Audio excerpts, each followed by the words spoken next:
there, Shalligators! Today we're talking Britney. Britney Spears. Britney Spears' memoir is finally here. I feel like my newsfeed is 50% Israel-Palestine and 50% Britney Spears. And I want 0% to do with any of those stories, but here we are. And nope, not gonna talk Israel-Palestine because it's not what we do on this channel. We're gonna talk about Britney Spears, okay? So just get the memo on that. There's been a lot that's come out about Britney and her memoir, and I feel like this is just gonna be a rant. I can feel it inside of me. I can feel it inside of me. I asked you guys what you thought about all the news coming out, what the topics was. A lot of you guys said people who won't take accountability for their actions. Because one thing that I've noticed the glaring absence of in all this Britney revelations is her ever saying anything was her fault. Nothing was ever her fault.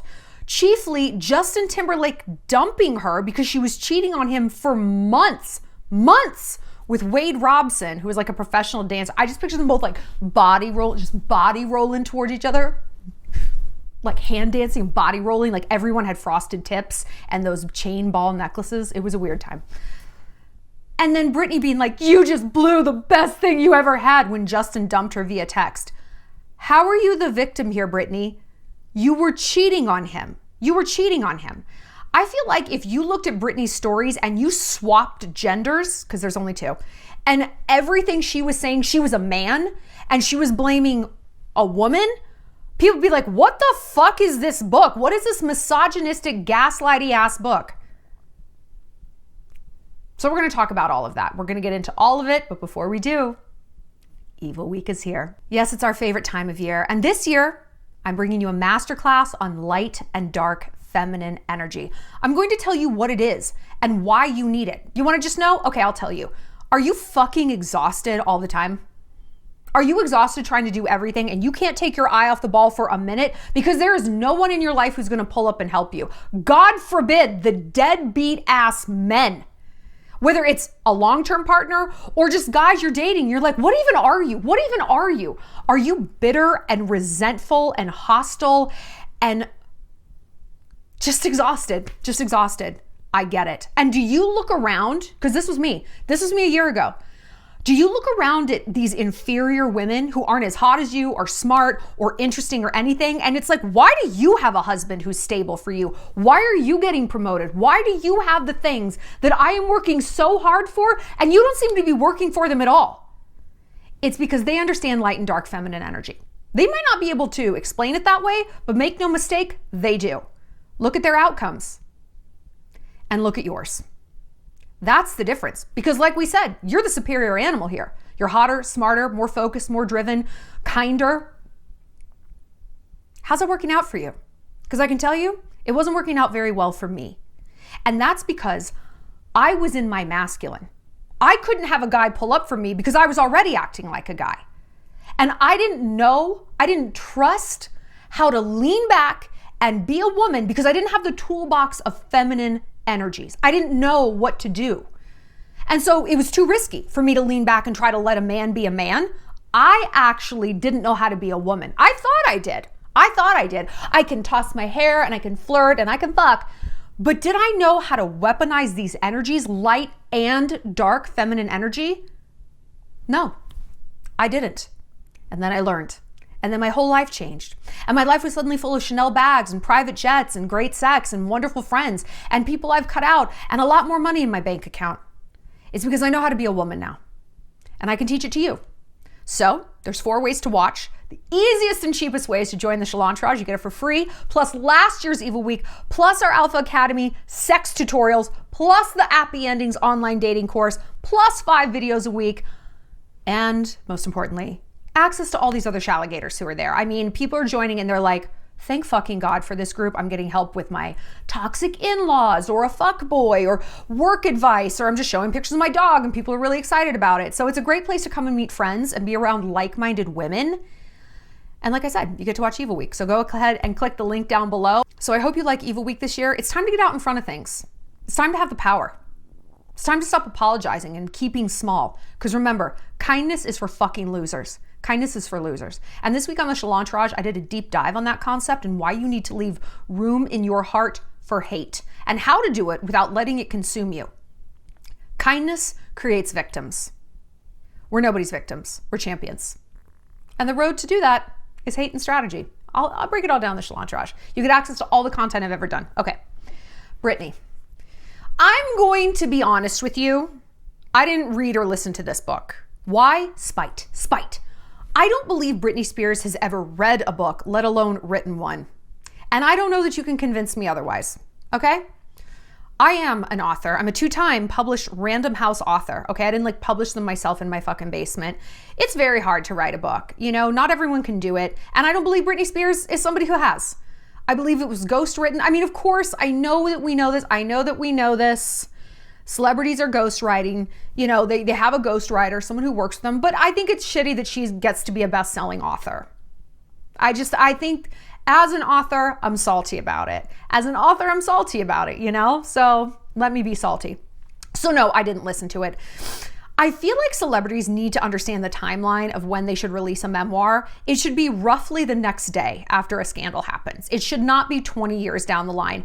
I cannot tell you how much I cared about these things when they happened. I was like a teenager I was a teenager. And she was breaking up with Justin Timberlake. And I was like, ah! I had a bottomless well of thirst for this information. Now I could not give a fuck. And it's very annoying. I'm looking back at 14-year-old me. I'm like, I'm so sorry. I'm sorry. This was too long. And I feel like this, about the Kardashians, it's all going to come out. Celebrity memoirs are basically just confessions of gaslighting to me. It's oh, that thing that you thought was always true? It was. No, it was. The thing that I told you vociferously for years wasn't true.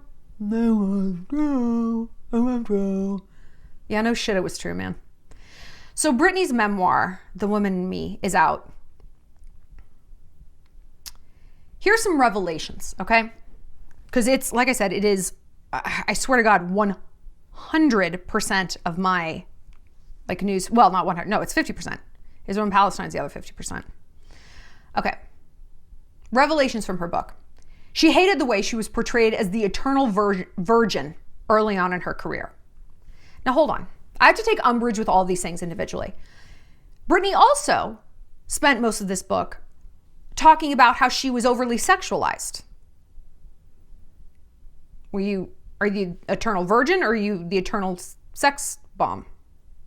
And listen, you know what the unfortunate answer is? It's both. We as women understand, and this is where Evil Week is coming in right now. We understand that people are fascinated with virgins as they're fascinated with sex. And when you fuse these two things, we can find the intersection of she's a virgin, but she's so sexy. She's a virgin who just wants to fuck and she's repressed. Look at that magic. Look at that alchemy. I think it's interesting that Britney seems to hate this magic when it is literally the only thing that has made her relevant. It's not her talent. It's not her singing voice. She's not a vocalist. She's not a songwriter. It is the fascination that she's the good girl who's super sexual. Britney, don't bite the hand that feeds. Be who you are in the background. And this is her problem, is she never did get to develop who she was. And this is the problem with early fame, or just being a woman in general sometimes, is you become the label. You live the label, and you don't ever have the time or the encouragement to decide, who actually am I? Who am I? So on one hand, I feel for Britney that she never really had the opportunity to decide who she was as a woman. And just maybe as she was getting the chance, her mental illness kicked in, then it's all over but the shouting. But on the other hand, it's girl, the only reason you get to write a memoir is because people bought into this virgin slut, sexy schoolgirl thing. Can you not see that? Can you not see that? It would be like me being people just pigeonhole me as this villain. Yes, that's what you talk about. Shallon, that's your whole vibe. You're putting it out there and you're benefiting from it. Don't bite the hand that feeds. And I feel like so many celebrities are like this. They can't understand that they're benefiting so much from this really bad persona that they have. Candace Owens is one of them. And you know, I really like Candace in a lot of ways. But one thing that always baffles me about her is how she talks about like women shouldn't work and let women stay home. Do we need to remind you of the definition of irony? Candace, the only reason you have a fucking platform is because of feminism. That's the only reason. You bitch about the feminist revolution. You are standing on the shoulders of giants. And then like complaining about The View. What are you doing? What are you doing? Can you not see this? Brother. Okay, let's talk about the Britney Justin cheating thing because everyone's like coming after Justin. First of all, my friend Jacques Peterson, follow him. Unpopular JP is his Instagram handle because his insights are... And he makes such a good point. He's like, Britney's demented fans, who, by the way, side note, my opinion, will be the death of her. Britney's fans are so fucking toxic. Free Britney. Oh, she is free. How's she doing? She seem okay? She seems stable? She seem healthy? Yeah? Leave her alone. She is alone. Her children have disowned her. Her husband has left her and she's alienated her family. But hey, she's got a bunch of you losers on the internet, so she's doing fine, right? Anyway, Jacques made a good point. It's like her demented fans are blaming her high school boyfriend, Justin Timberlake, for everything in Britney's life that's gone wrong. Everything. Do you think that that's an acceptable viewpoint to have of anyone in real life? Do you know people Britney's age, what is she, 40, who are a mess? And you're like, well, her high school boyfriend cheated on her. You'd be like, what the fuck, Megan? Who cares? Like, grow up, right? Would that not be your response on some level? Here we are. Britney cheated on Justin, like I said, for months with Wade Robson. Body roll, frosted tips body roll, chain ball necklace. And Justin found out about it. And turns out he found out about it while Britney was on Saturday Night Live and he was in the building. Like he came out with her like in the beginning for her monologue because they were still dating. They've been together for 3 years. And then during the show, while she's doing the show, he finally gets Wade on the phone and is like, what happened? And Wade like spills it all. And Justin like leaves. And they broke up a month later. And apparently Justin dumped her by texting her a 2-word text. Like so cruel, so callous, a 2-word text a month later. It's over. And she's like, you just blew the best thing you ever had. You were cheating on him. You were cheating on him. And he blew it? Now, Britney's justification is, well, he was cheating on me too at times. Like he was hooking up with models and da-da-da-da-da. Okay, Britney, here's a lesson in being an adult. The consequence for someone cheating on you is you leave. You leave. The consequence is not you stick around and cheat on them back and then somehow you're the victim. That's not the consequence. When someone is shitty to you, the consequence is I am fucking removing myself. You can get revenge, set their car on fire, whatever you want to do. The consequence is not I'm going to stay here and torture you and then somehow be the victim in this. Are you kidding me? How is Britney the victim here? She could make the victim narrative if she's like, I found out he hooked up with a model. But again, her stories about Justin's cheating are like a little bit vague to me. I'm sure he was. I mean, they were both like horny 20-year-olds or whatever they were. Like, yeah, man, I'm sure everyone's cheating on everybody. It's just, who cares? People are as faithful as their options. But if she had been like, he broke my heart, he cheated on me, I left. But for her to then go on and like commit the same crime and somehow position herself as the victim there, I don't know, girl, just doesn't pass the logic test to me. So I asked you guys, what's the topic of this video? And several people were like, talk about her abortion, because Britney said that when she was 19, they got pregnant and the way she tells it, he essentially forced her / pressured her into having an abortion because he didn't want to be a father. Let me say, first of all, unequivocally, it's good that she had an abortion. She was not fit to be a parent at 19. I'm going to make another bold statement. I don't think she's ever really been fit to be a parent. She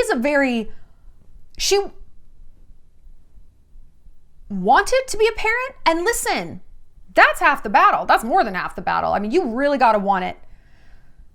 Does she have the capabilities mentally? I mean, she lost custody of her kids.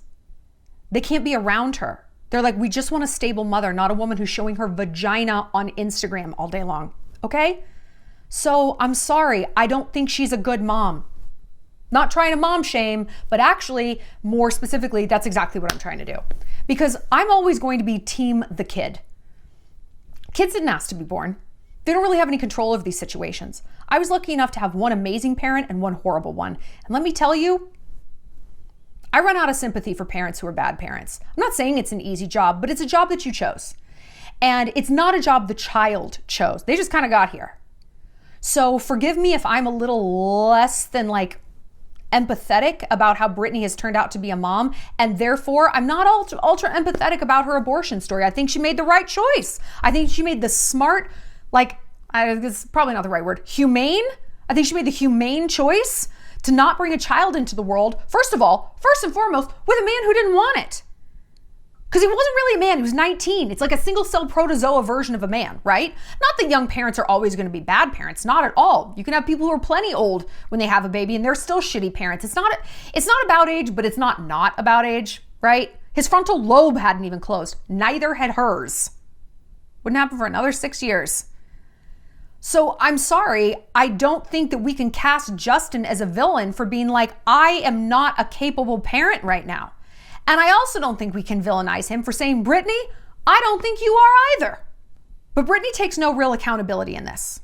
The way she seems to tell it, and I've read this part of the book, this was coercive. This was coercive. I'm not disagreeing with her feelings on this at all. You're that young. You're used to being told what to do. Everyone around you is barking orders at you, most specifically about your body. I get that. I definitely get that. But I would have hoped that in all this time and all this hindsight, there would be some part of her that would say or communicate, you know what?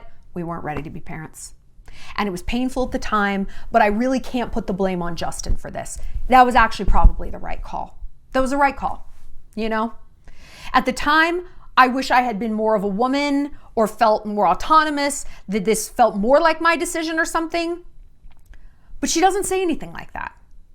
She doesn't take any responsibility for anything, from what I can see, anywhere in this book. And like I said, I haven't read it, but from what's come out, these are not the pull quotes. These are not the stories. If you've read it, tell me. I mean, is there like sections where she's like, oh no, like she's very much like, I fucked up.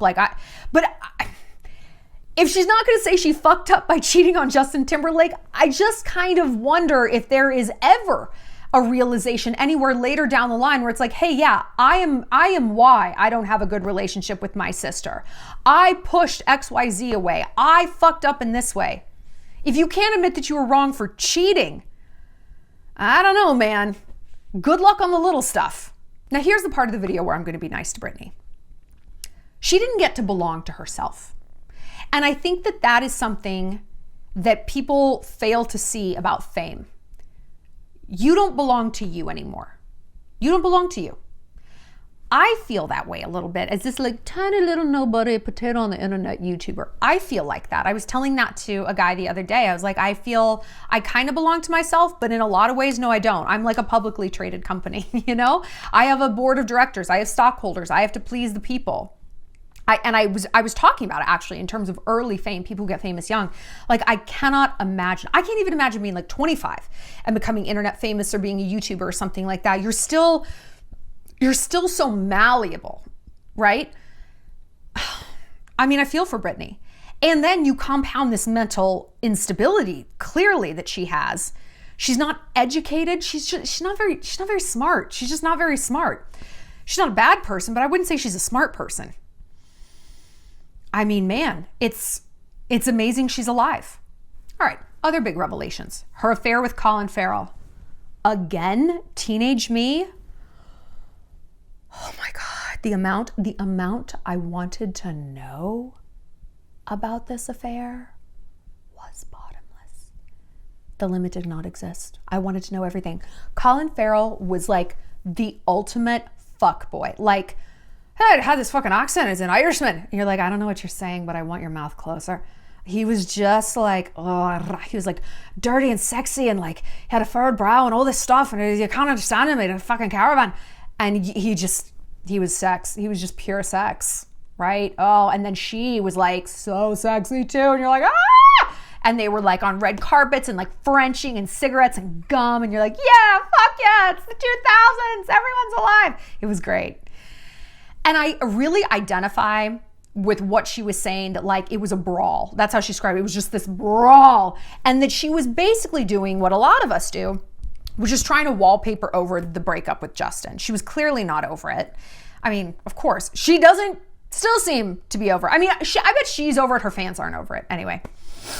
But she was doing that thing which I think Kim Kardashian did with Pete Davidson after Kanye, where you just monkey vine from one thing into the next, so you kind of don't have to deal with the big thing. I don't need to deal with the big thing.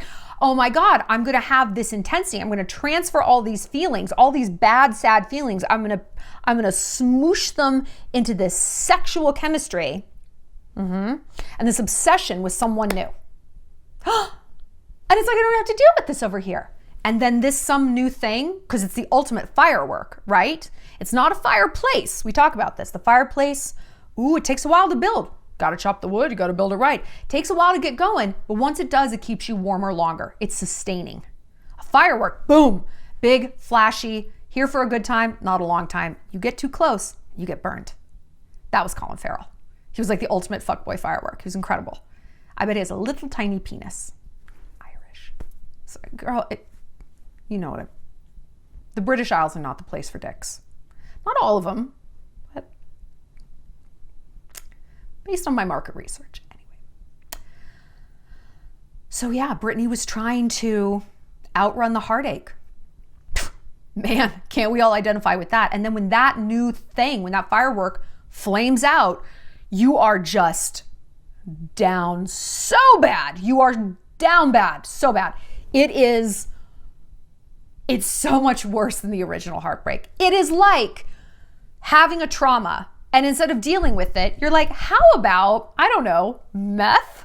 And you just develop a meth habit. And then you're like, well, now I have the original trauma and I'm on meth, and I think there are bugs all over my skin, and there's not. You can see in that context, that's a bad idea. I should probably just deal with the thing. But you know, when we're in a lot of pain, and you have this thing that's right there, this firework to distract you, who doesn't go for it? You know, who doesn't go for it? It is really hard to resist. Sometimes you have to like lock yourself in your house. And Britney was what, 20, 21, something like that. Like she was super young. Like you get it. You get it. You get it. So I felt for her when she said that it just, went belly up and she was like really upset and really crushed. Totally get that. The way to not do that is to just, feel the feelings. That pain will not last forever. I know it feels like it will. Every breakup I go through, I'm like, well, this is the last one because it's going to kill me. And it's also the last one because I'll never love again. I am a grown adult, but inside, like when I get hurt, I'm immediately Olivia Rodrigo. I am Shallon sophomore year. It just right back there. No time at all. I'm so nihilistic. I'm so dramatic. I'm so emo. I'm like, I'll never love again. Do you know what you got? Can I tell you something? Oh my God. I had this thought today that like, there's a person I have a crush on. And I thought to myself, if this doesn't work out, not only will I never love again, which is like my typical thought. It's like, I'm going to look into joining a convent. Now, I was 100% serious in that moment. 110% serious. I'm joining a convent. Like, I am not getting more mature. I'm like going off a cliff because I'm like, I'll never love again. And I need to be someplace where I am not even allowed to love again, where it's off the table, where no one can even see my hair. A convent. Guess who's not even Catholic? So I understand why we don't want to feel the feels. I understand why we don't want to feel the feels. But I also, based on the work I've been doing on myself for the last year, and if you're in the Shallon Entourage, you've like been front and center for this, I have been working on feeling the feels, on like literally locking myself in my house and being like, no, you're not getting on Bumble. No, you're not going out to the bars. No, you're not calling your exes. You're literally just being sad tonight. And it's only going to last until you go to sleep. And then you're going to wake up and you're going to feel better. And then you can be sad again the next night and then, you know, rinse, repeat. But you're going to trend upward. And you're not going to run anymore. You're not going to get on a plane or on a dude or whatever. You're going to feel the feelings. And the more you can learn that muscle memory, the easier it gets. You really do bounce back and you stop reaching for the drugs, whether that's the boy or like actual drugs.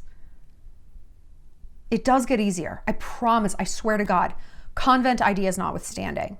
Here's something else Britney said. She recalls being faced with strange comments by the media throughout her career in regards to her boobs and speculation she's had cosmetic surgery. Britney has had her boobs done. Her boobs are fake. And listen, I'm not saying that that's a license for people to talk about them, but we're not dumb and we have eyes. It is an opportunity, just because it's not appropriate to sit around and talk to like a young woman about her tits or an older woman, doesn't mean it is a license for that person to spend their entire life gaslighting people, right? It can be a topic that's simply not brought up. But I don't think it's okay for a celebrity to be like, you're not allowed to ask about it, but you do have the obligation to listen to me lie to you. But then how fucking dare you that you push back on that when you're actually right and say that I'm lying, which I am, and call out my inconsistencies because they are. No.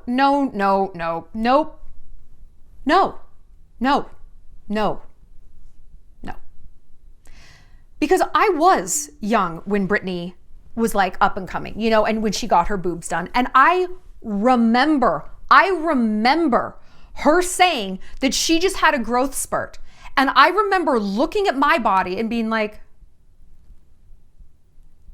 when is the breast fairy going to visit me? It wasn't the fairy, it was a fucking doctor. And I don't think that that's cool. I really don't. You know, I have a real bone to pick with celebrities who lie about their bodies.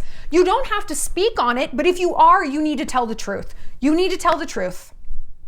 I'm not trying to be a role model. Tough shit. Then go work at H&R Block because you are one. And people actually are listening to what you say. Again, you don't get to sleep under this blanket of fame that the society provides and then question the manner in which they provide it. And then turn around and say you hate it when it's not convenient for you. You want to be famous? You got to take it all. Just like everyone else at their job. Oh, I would love the paycheck. How dare you ask me to clock in and work my shift? How dare you ask me? It doesn't work like that for anyone else. And I don't understand why people are okay with it working like that for celebrities. I'm not. Here's something Britney said. She calls out her infamous 2003 interview with Diane Sawyer, slamming this Diane Sawyer, she's a reporter, for reducing her to tears. And Britney said, I shouldn't have been forced to speak on national TV, forced to cry in front of this stranger, a woman who was relentlessly going after me. I agree. I remember watching that video. And at the time, like I was young, but I was like, there's something wrong with Britney. Like that was kind of the first like glimpse that she was like not okay. And she was like not mentally healthy. It was, to me, I would trace that as like the beginning of the end. And maybe her breakup with Justin, because this was very, very soon after that. And Diane Sawyer was just like, he's the golden boy of America. You broke his heart. You broke his heart. You broke his heart. I mean, she was going for the throat. And we were like, ugh. I wonder if that breakup like triggered something, you know? Mental illness presents a lot of times in your early 20s. And I wonder if that pressure was just kind of the thing that popped. So I really feel for Britney. I mean, yeah, to be in the hot seat like that was kind of crazy. And I don't really know who let her do that. Maybe she talks about it in the book, but that's why, girl, why would you do that interview? It's wild to me. Britney also talks about her drug of choice, Adderall. No surprise there. I've told you guys in videos before that I know someone who's very close to Britney, and Adderall like literally fucked her up. Like they pumped her full of so much Adderall during her conservatorship, conservancy. You know, I'm so sorry. To get her to perform, right? And Adderall is an amphetamine. What is the full name of meth? Methamphetamine. Like they work the same way. They're uppers and they squeeze energy out of your body that is not organically there. I used to do a lot of Adderall. Notice I said do and not take. I can't take Adderall ever again, because every time I take it, I don't care if I take 2 milligrams, seriously, like that little, I will throw up for 36 hours. I had to go to the ER 2 years ago because I couldn't stop throwing up. My body was just like, you're done. Thanks, you're done. Because whenever I would take it, it was when I was already exhausted, or I was like hungover or dehydrated. And my body's like, there is nothing in here left. There's nothing left. You need water. You don't need uppers. Okay, enough. And so for her to be on high doses of Adderall for years, I mean, the teeth, the behavior, the skin, like I feel for her on that. I really feel for her. But here's something interesting that she had said in a 2022 Instagram post that she deleted. The first time I ever got slapped was the one night Paris and Lindsay dropped me off at my beach house with my babies. My mother was watching my sons, Jaden and Preston. Yes, I partied till like 4 a.m. and my mother was pissed.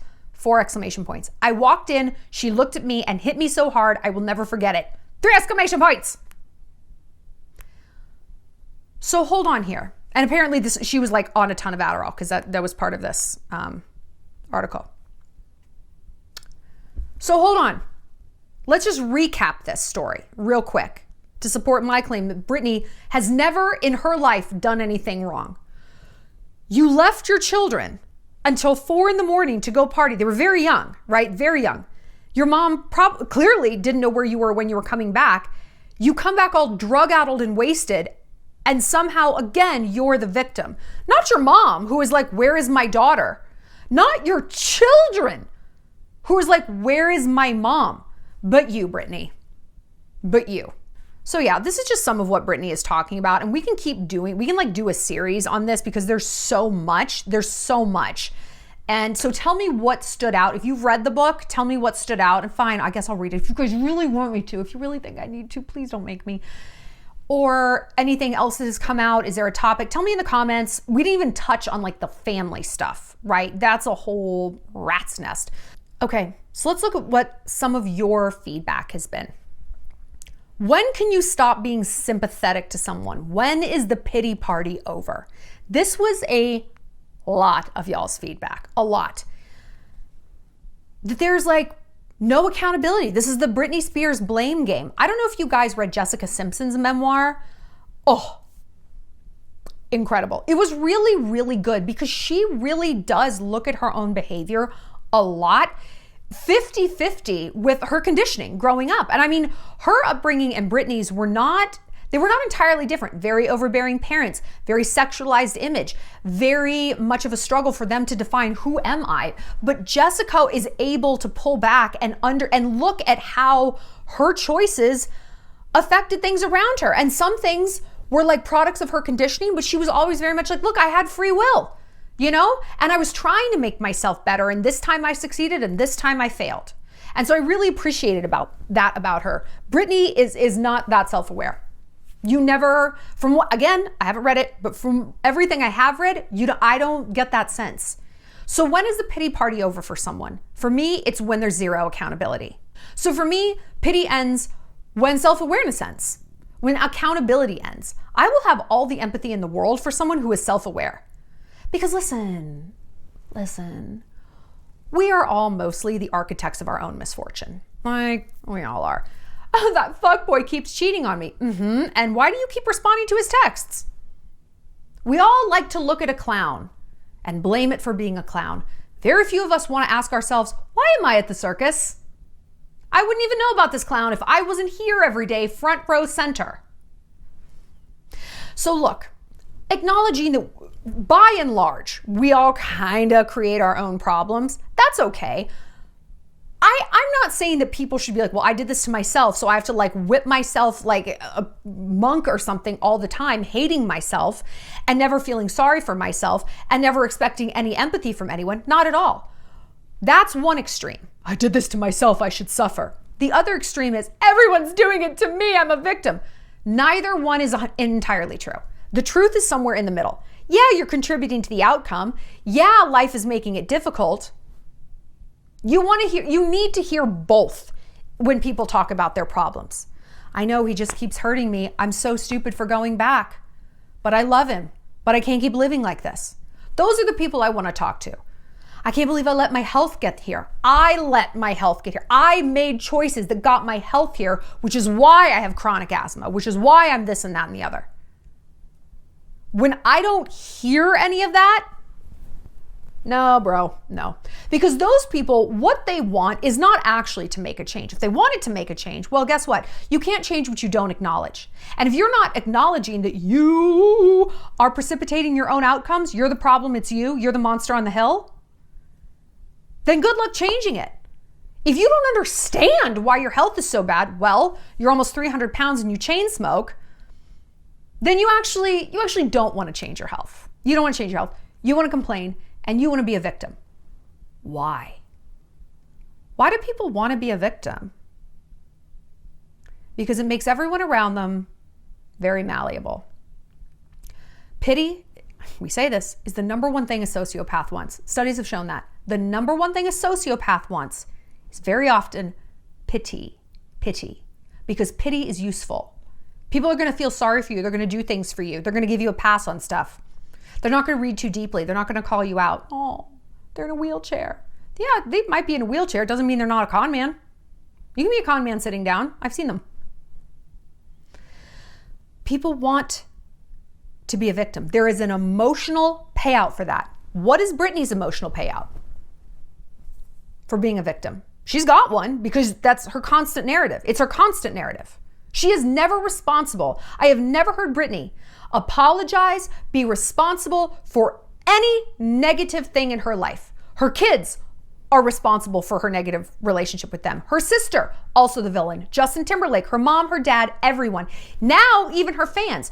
My fans called the cops on me because I was dancing with knives. Okay. Okay. So no, my pity for Britney is over. I mean, I feel sorry for her that she's clearly mentally ill. But even her memories of pre-mental illness, there wasn't responsibility there. You just never see it. And so when people are chronically refusing to own up to any sort of part in the outcomes in their life, you have to ask yourself why. What are they getting from that? What's the emotional payout they're getting? Maybe it's just they get to monopolize the conversation at dinner all the time because they're in pain. I'm in pain, Chelsea. And therefore, they don't have to be a good friend to anyone else. When they're sick, when they're in pain, well, only their needs matter. So they don't really need to buy anyone a birthday gift or RSVP to that party or do their homework or clean up their house. They're in pain. It could be just that simple. It's like a get out of work free card. But you do need to examine what's going on beneath the surface. Why are they acting like this? What is in it for them? Because something is. Something always is. People don't do things that don't work. They do not create a pattern system of behaviors that don't get them an emotional payout. They just don't. And we can look at them and be like, what the fuck is the payout from them choosing ex-cons who are going to knock them up and then never talk to them again? I don't know. And in a lot of ways, I'm glad you don't either. I'm glad you're not like, oh, I get it. Like, I don't want you to think that. But you just need to acknowledge, don't get caught up in the why, because that can be like just stepping into their toxicity, which I don't want for you. But just acknowledge, you know what? They are getting something out of it. I don't know what it is, man. They probably don't know. They don't know. They don't have like a whiteboard. They don't know. But there is something that draws people back to chronic behaviors, chronic mindsets, chronic victim narratives. You don't need to know what it is. You just need to recognize like, there's patterns there. And they're not patterns I want to be a part of. And you know what? They're not even patterns I want to understand. I don't want to understand. I don't care. I don't need to speak that language. That's beneath me. I just need to recognize that pattern's going on and I need to remove myself. We can get caught up very easily and I gotta change their pattern. They don't want to change it. It works. I mean, we can say, how the fuck does it work? You're on food stamps all the time. You're pregnant again. How does that work? Just sit back and be like, thank God I do not define it works that way for my life. Thank God. Thank God. Chanel bags works for me. Private jets, that's works for me. 10 baby daddies, 3 DUIs? No, that's not what works for me. Don't want to know why it works for you. I don't want to know. I feel unclean. No thanks. I don't want to know. Just sit back and thank God that you don't get it. And remove these people from your life. Don't get closer. Don't lean in. Don't look at the puzzle. Don't look right at it. Just get away from it. They'll change if they want to. They probably won't. Most people honestly don't change. We around here do. We're changers. We're growers. We're doers. We're thinkers. We're fixers. We're solvers. I love that. But use that energy for your life, not for somebody else's. Use it for yours. Tell me what you guys think. What else you want to know about Britney? We'll keep it going. Also, this week, I'm going to bring you some deep dives on light and dark feminine energy. I'm going to break down Gossip Girl, the characters on Gossip Girl, tell you who is light and dark feminine energy, how they use it, and what you can learn from it. Also, Sex and the City. And like I said, join Eva Week, 4 ways to watch. The easiest being join the Shallontourage. You're going to get chats with me, make a bunch of new friends, bonus content out the wazoo, plus access to last year's Eva Week. Link down in the bio. I'll see you later, Shalligators.